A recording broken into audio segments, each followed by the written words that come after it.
Welcome to our special video where we'll be answering the question of why do real gases deviate from the gas laws?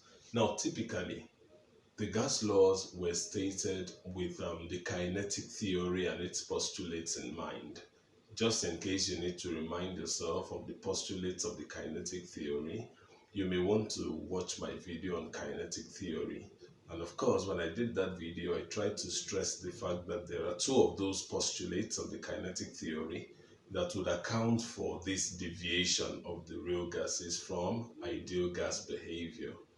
Now, the whole story in this is that real gases do not behave as predicted by the ideal gas equation. So real gases do not obey the ideal gas equation. You go into a lab today to verify any of the gas laws, what do you find? The gases do not obey those laws. They don't behave as predicted by the laws. Now the question is why? The reasons for such deviations are on the board. There are actually two of the postulates of the kinetic theory. One of them is the actual space occupied by the gas molecules is negligible, so assumes the kinetic theory. And then the other one is the force of attraction between the gas molecules is negligible. Now, these two assumptions form the basis for those laws, whereas in real life, they are not true.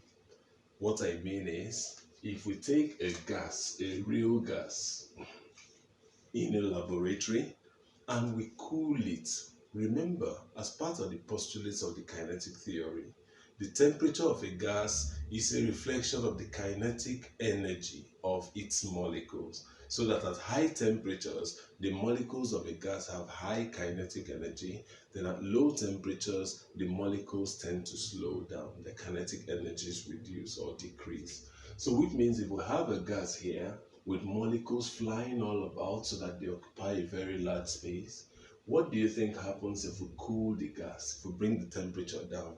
Of course, the molecules slow down and they tend to collapse. And as they come closer together, the force of attraction between them is no longer negligible. It becomes significant.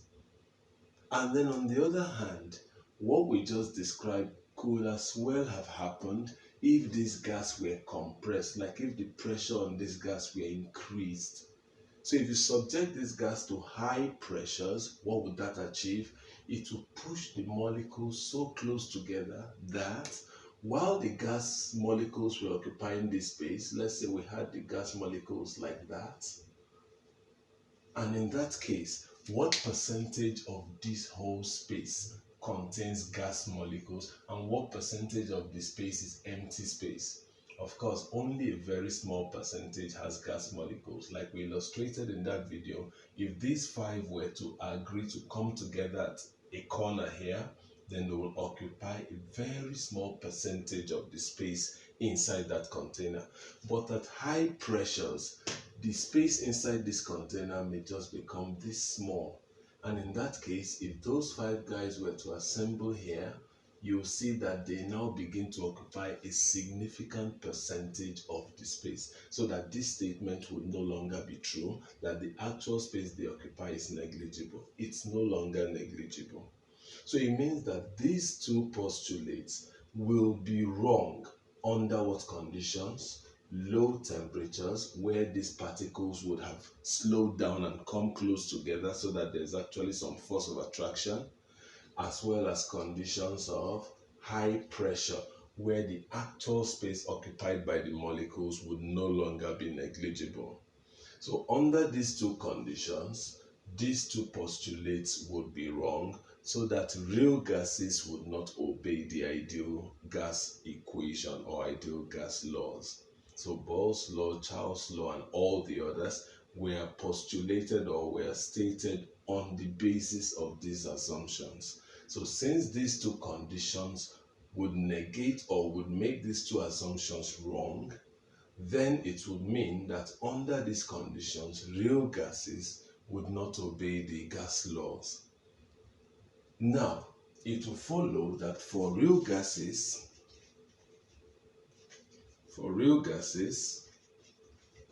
To obey the gas laws,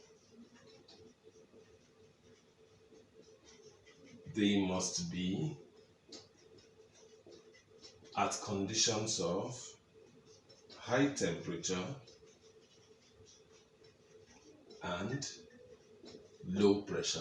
Why would real gases begin to obey the gas laws at high temperature and low pressure? Because at low pressure, this will be true, and at high temperatures, that will be true. So under conditions of high temperature and low pressure, the postulates of the kinetic theory will be true for real gases, so that real gases will now attain ideal gas behavior. Real gases now begin to behave like ideal gases and begin to obey the gas laws. So, summary of our answers. Why do real gases deviate from the gas laws? Why don't they have ideal gas behavior?